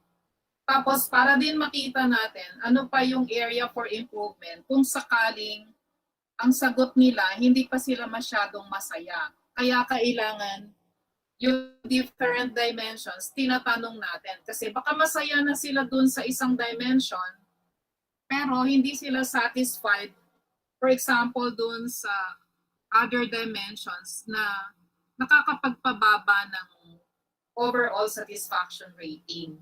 No? So yun yung principles behind yung suggestions on how you can improve yung process ng client and citizen satisfaction surveys.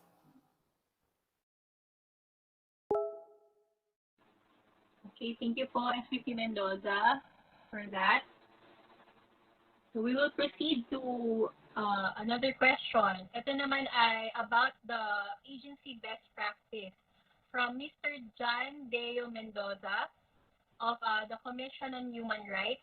What should be the scope of the agency's best practice? Can it be applicable only to the central office, only across regional offices, or across both?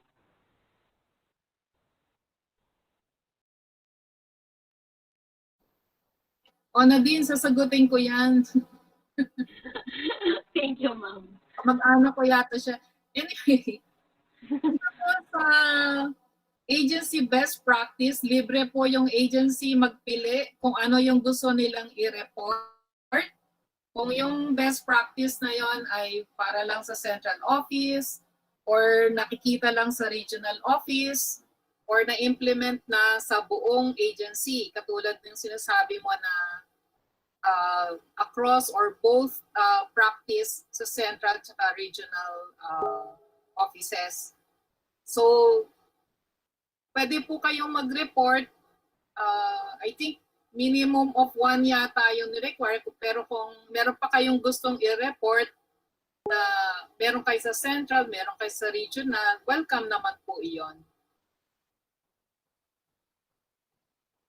Okay, thank you, ma'am. Meron pa pong i-add yung ating PWG and validating agencies.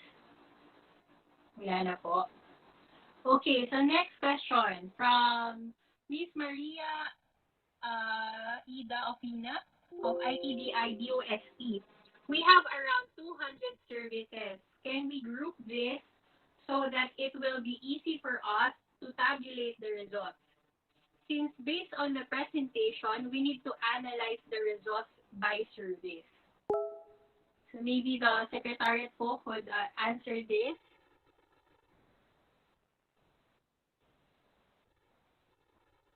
Or anyone from the PWG.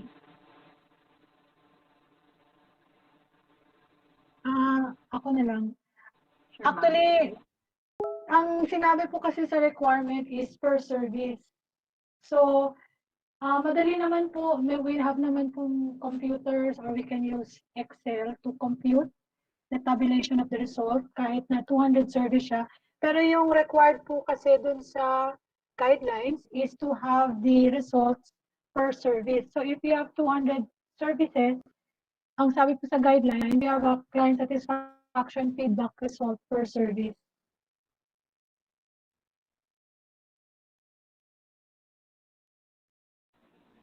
Okay. Meron pang comment yung ibang PWG members natin. Yung isang napapansin ko po kasi sa mga agencies, yung parang number of services that they report or yung naka-declare sa kanilang mga citizens charter, actually masyado pong madami. So kung talaga pong isipin natin ano yung talagang frontline, ano talaga yung critical, I'm not sure po kung ganyang kadami yon. Pero since nagbabase po yung technical working group kung ano yung dinideclare nyo, so nire-review po silang lahat ng technical working group. Kaya po kung dineclare nyo yan sa Citizens Charter, kailangan nyo pong i-report pagdating sa accomplishments, no, for evaluation sa PBB eligibility. Pero kung gusto nyo pong parang i-package yung mga services nyo or talagang i-determine nyo, alin ba dyan talaga yung frontline, siyempre pwede nyo pong ayusin yun, pero dapat aayusin nyo din yung Citizens Charter ninyo. So, kasi po ngayon, nagre-rely lang tayo. Pag nag-declare kayo ng service sa Citizens Charter, yun po talaga yung sinabi nating frontline. Yung ibang discovery po ng TWG, kung minsan po yung nasa mandate natin hindi nakikita sa Citizens Charter. So pag ganun po, kailangan i-review natin yung Citizens Charter. Ang point talaga is, yung frontline services po, kailangan talaga natin na yun yung maipakita na may streamlining effort na nangyari. Kailangan din po nating mapakita na yung frontline, yun po ay nakakuha tayo ng feedback sa mga clients, especially after you streamlined yung procedure. No? So baka kailangan nyo, ma'am, kung gusto nyong i-simplify, dalawa po yun. Kung dineclare nyo 200, sabi nga po ni Ochi, hahanapan po yung every item sa 200 ng client satisfaction rating. Pero baka kailangan nyong i-revisit yung mga services kung alin talaga dyan yung frontline. Bago nyo sabihin na mag-group kayo or i-repackage nyo kung ano man po yung gusto nyong gawin para ma-simplify, no, yung inyong pag-present at saka in this case, pag-monitor and evaluate ng quality ng service na dinideclare nyo po sa charter. Okay, ma'am, thank you po. Ma'am, follow up po dun, no, meron pong nagtanong. So yung ating daw po mga non-frontline services ay hindi raw po ba required na magkaroon ng CCSS?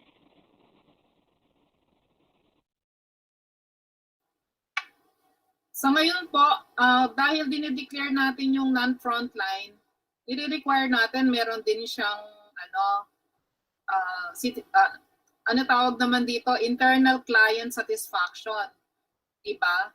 So siguro po, mas simple yung requirement natin kung non-frontline or internal process yung tinitingnan. Pero sa frontline po, yung guideline natin sa Annex 4 is really for the frontline services. Kaya kung sino po yung external client or citizen or the public transacting doon sa agency natin, yung pinatarget nating respondent no? Citizen or client satisfaction survey. Okay. Thank you, ma'am, for that clarification. So we still have time po to accommodate a few more questions. So from BUSP PCHRD, Ms. Christine Zamora, in light of the computation presented a while ago, paano po if we have different instrument per service? So different survey instrument daw po ang ginamit per service. Iba din po ba ang criteria? Some are present in other forms and some are not. Some are not. So maybe we could ask po si Director Ochi since she was the one who presented the computation earlier. And also open po yung insights from other members of the AO25.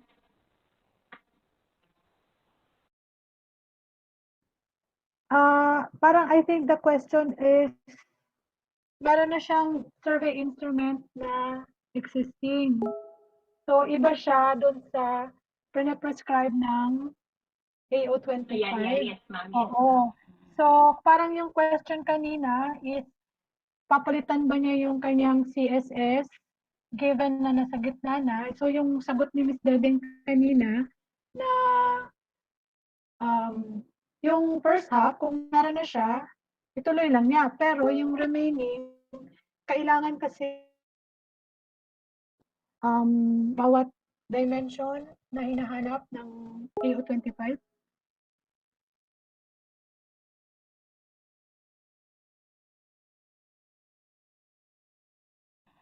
Okay, thank you po, ma'am. So can we go to the next question? From Picard, from Mr. Ramon Oliveros. It is already mid-August when the orientation on the new process for CCSS was explained. Is it possible to defer the implementation this year? as we need to adjust to the new process. Perhaps it can be implemented in 2021.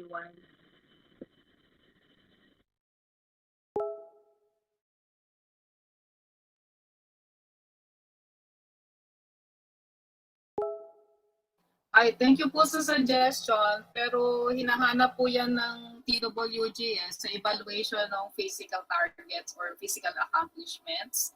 So, you are, based on Annex 4, you are encouraged to adapt or siguro consider, no, some of the items cited in Annex 4. So kung sa tingin nyo, hindi nyo magagawa lahat, kailangan nyo i-explain. Titingnan na lang po kung tatanggapin ng TWG sa evaluation later, yung explanation.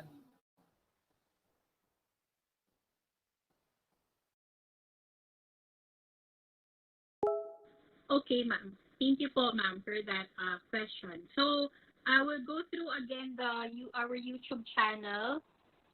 Meron po ditong question from the Department of National Defense kay Miss Belinda. From Miss Belinda Kayapan, our financial services such as budget, accounting, and finance treasury need to be subjected as well to the CCSS. So ulitin ko po, no, ang tanong po niya ay yung financial services daw po ba, yung mga services under yung budget, accounting, and finance, treasury, need to be subjected as well to the CCSS.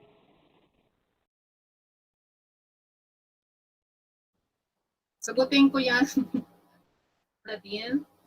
Oo. Kasi doon sa physical targets, agencies report both the frontline and non-frontline. So yung mga functions yata na sinabi mo, part siya ng non-frontline services. Tama ba ako? Di ba yung sa finance, accounting, budget, etc. So part siya ng non-frontline, internal yung clients. So I think nasagot ko na yun kanina. Kung i-report nyo siya as part of your physical accomplishments under the non-frontline services that you streamlined, kailangan po meron kayo doon na client satisfaction survey result to show kung ano yung naging experience ng clients ng mga non-frontline services na yon. But as we mentioned earlier, yung guideline ng Annex 4, para po yun sa frontline services, meaning to say for external clients. So we also said earlier na pwede nyo i-simplify yung client satisfaction survey nyo for internal clients.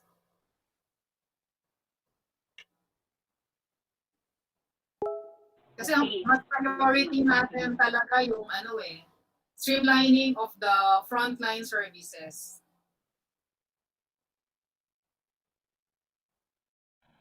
Okay, thank you po, ma'am.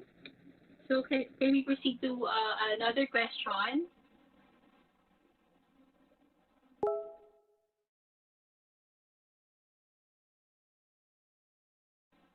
Okay, next question. From DTI Region 7 yata ito, from Ms. Joy Suralta. Survey lang ba ang basis? How about the feedback and comments from online platforms like social media, yung mga social media pages po ng mga ahensya. So mako-consider daw po ba itong kasama sa CCSS, the feedback and comments that they get from the social media pages. So anyone po ulit from our TWG can answer this. Pwedeng ako. Sure, ma'am. Yeah. Kasi kapag social media po yung gagamitin lang natin na basis, paano naman po yung mga iba ninyong respondent o clients na walang social media? So mababias po yung result ninyo to a certain group lang of clients. So, hindi po siya parang perfectly representative of the whole ng universe ng inyong clients. So, pwede po magamit yun, pero yun nga lang, hindi na po siya maging representative kasi nilimit nyo lang siya dun sa mga respondents or clients with social media account.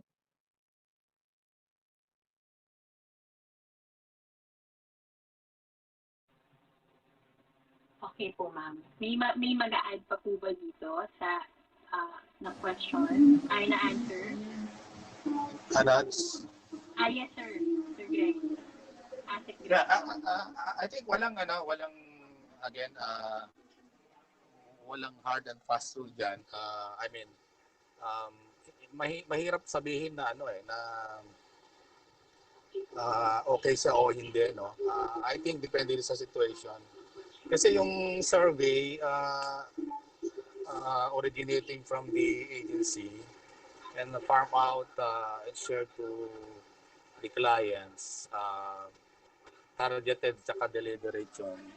At saka may element of accountability na involved doon. I think ang isang risk sa social media kasi yung sometimes hindi mo alam din yung the the identities of those who provide feedback. So medyo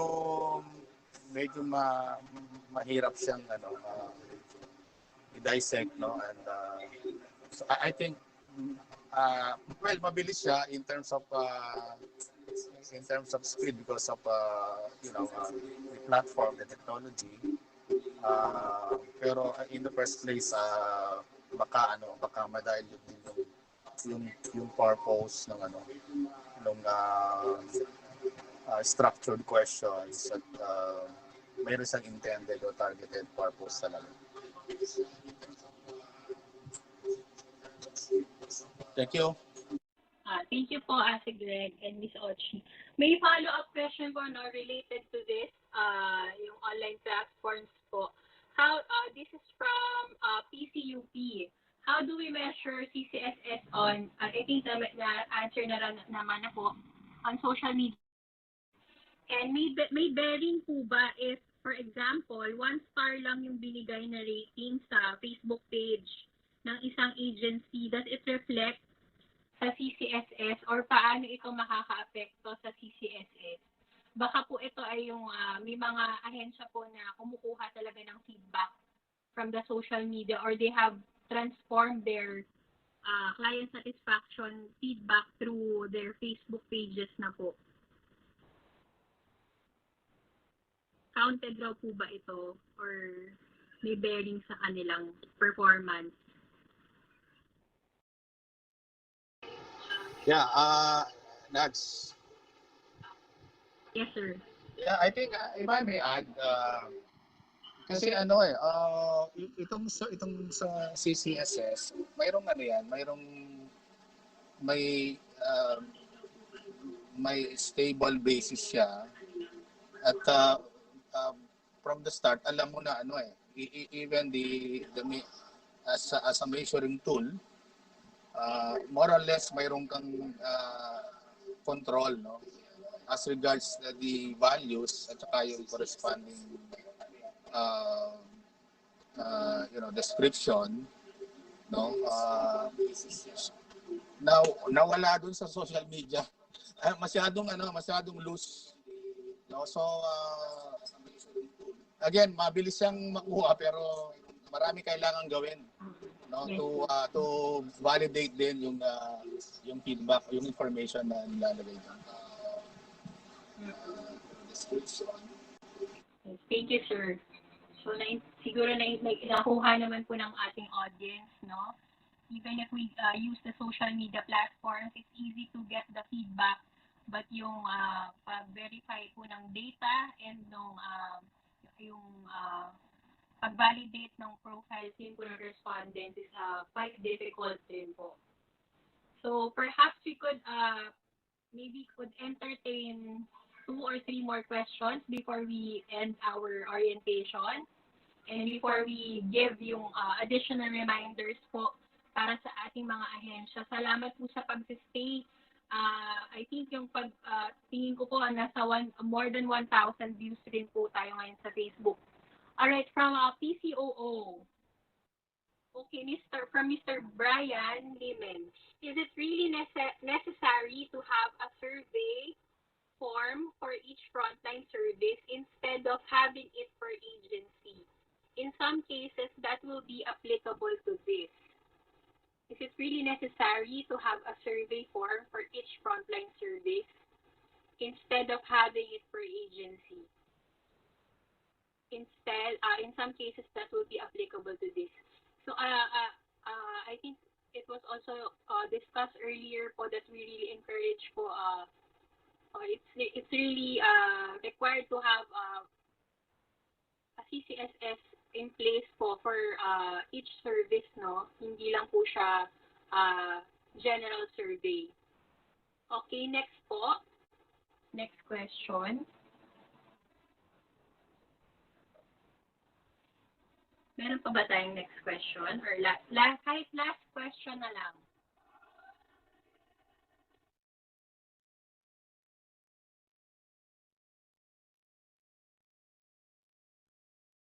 Okay, ito, last question po from DNR. Can we compare the 2019 and 2020 CSAT results? 2019 CCSS has different service aspects or dimensions compared to the 2020 na meron po tayong provide sa kanila na 8 dimensions. So I think this is a good question po. Comparable daw po ba yung 2019 and 2020 CSAT results ng agencies? Anyone po from the EU25 Secretariat and PWG po can answer this question. Thank you.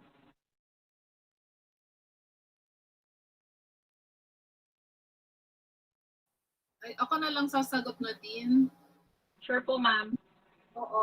Pag kami notify nila yung 2020 survey, based on the inputs nung Annex 4, definitely hindi na comparable yung 2019 tsaka yung 2020 na survey results. Unless, of course, na una, yung Likert scale na din yung ginagamit nila doon sa 2019 at saka yung mga dimensions, merong similar doon sa dimensions na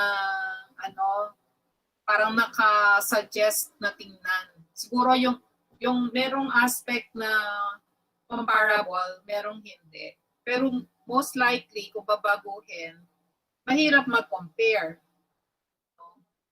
Kaya lang kasi, kaya rin natin ini-encourage yung mga agencies that i-improve yung manner by which they conduct the citizen or client satisfaction dahil nga nung nag-review yung ating composite teams, maraming areas for improvement na hindi masyadong ma-specify dahil hindi masyadong na disaggregate or hindi na cover ng survey or na ihiwalay yung survey by frontline agency by frontline service na nire-report ng mga agencies. So ang mangyayari yung from 2019 pababa, pwede nyo i-compare. Pero under the new methodology, mag-start tayo ng 2020. Medyo meron tayong way to compare from 2020 onwards, or for 2020, we can compare across similar services ng mga agencies ng government. Yun yung isang magiging magandang result pag medyo calibrated yung gagamiting survey methodology or parang dimensions ng service na titingnan ng mga agencies.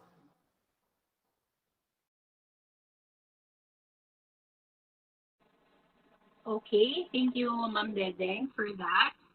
So before we proceed po sa ating ibang reminders, baka meron pa pong ibang ma-share yung ating EU25 TWG members. Any insights or observations po we could share to our participants? Meron pong gusto mag-share?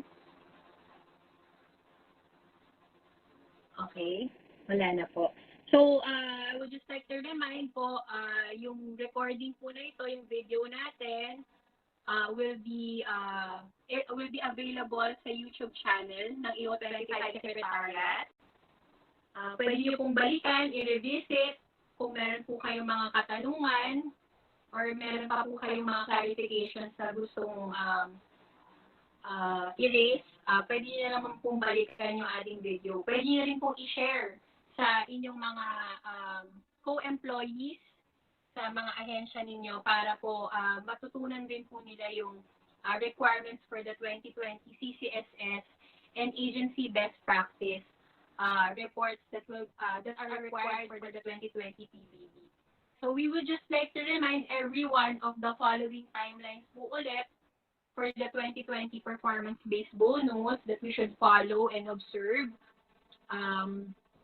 Ngayon po, August na po, no? So, for 2020 po ito, clarify ko lang, 2020 PBB, hindi po 2019. Meron po tayong deadline sa September 30, yung ating 2021 indicative APT ng CSE na isasubmit po natin sa GPPDTSO. Sa October 1 din po, magla-last quarter na po tayo ng taon, no? Yung transparency seal, isasubmit nyo po sa DBM-OCIO, ipopost nyo po yung required documents sa inyong transparency seal. Also, the establishment and conduct of agency review and compliance of SALN to be submitted to the Civil Service Commission, your system of rating and ranking sa AO25, and then sa end of the year na po, sa December po, yung ensure nyo lang po yung updated Citizen Service Charter, yung COC po for the grant of the PBB, isasubmit po natin sila sa Anti-Red Tape Authority. And then yung 2021 APP CSE sa DBMTS. And on December 31, yung QMS certification to the GQMC and the DBM-SPIB, sustained compliance with audit findings po sa Commission on Audit, and the status of the standardized agency-wide processes for frontline services, yung inyo pong endeavor until 2021 sa AO25 IATF din po. And ipapakita na lang po natin rin yung for 2020 PBB na isasabihin na po next year. Ayan po yung listahan ng mga requirements na dapat naman nilang isubmit pa next year pa naman hanggang August 31, 2021. Yun naman pong for 2019 PBB, re-remind na po namin since August po ngayon, yung departments, big agencies po should submit the following on or before August 31, 2020 po. Yung inyo pong physical requirements. Forms A and A1, yung Annex A and 3A and 3B, kung saan po nandun yung inyong reports on streamlining and process improvements. Yun pong inyong Annex 4 din na citizen client satisfaction. Your Form 1.0 and the PBB evaluation matrix. So, isubmit nyo po sa amin ito sa Secretariat on or before August 31, 2020. If you have any other questions with regards to this requirement, please do not hesitate to contact us through email or through our phone numbers. So that ends our orientation session this afternoon. So before ko po tawagin, before ko po sabihin itong mga ito, sana po ay may natutunan po kayo ngayong hapon na ito. And we hope that you will be able to cascade this information within your agency. So on behalf of the AO25 IATF, PWG, the Secretariat, and our oversight agencies, we would like to thank everyone for spending time and listening to us in today's online orientation. So we look forward to seeing you all again So you may continue to reach us through our contact details flash on your screen po. You may send us emails and we assure you that we will answer your queries as soon as possible. Pwede po akong mag-request sa ating mga AO25 TWG and validating members to please turn on your cameras po sana. So our participants po, focal persons from agency could see all of us. And for a class picture din po, sana. Para ma-feel po nila na tayo ay may kasama sila ngayong hapon na ito, maulan na hapon. Ayan. Sana po, ayan, nakikita po nila, ayan. Kaway naman tayo dyan, mga ma'am. Hello po. Ayan. So, I hope everyone is doing well, safe, and healthy po. Huwag po tayong magkakasakit. Sir Jong, cue mo ko kapag class picture. Yeah, sure. Guys, pa-open na lang po ng lahat ng video natin para isang kuhaan na lang. Okay, sige. So, mag-cue ha. Okay. Merong mga nasa office. Si ma'am, meron pang on the way. Si Ma'am Cecil ba to? Oo, nasa sasakyan siya. Iba-iba, no? Merong nasa probinsya, merong nasa office, nasa bahay.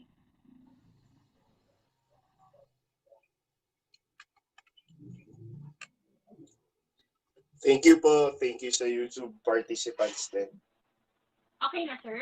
Nag 1, 2, 3 ba tayo? Baka, Sige, para 1, 2, 3, para naka-smile naman yung mga tao. Okay. Count ka na. 1, 2, 3, go. Smile. Smile. Okay na po. Thank you. Okay na po. Thank you po. Thank you very much po. Salamat. Ingat po. Magandang hapon. Thank you, OG. Thank you, Nadine. Thank you. Thank you po. Thank you po. Hi. Thank you, Ma'am Deden. Director Ayon. Uy, Director Liz. Ayon, hello po. Director Helen, how are you? Ma'am Raya on the other. Si Mama Hindi po. On the way. Okay. Maraming salamat sa orientation. Bye. Thank you. Thank you. Siguro yung secretary maiwan mo.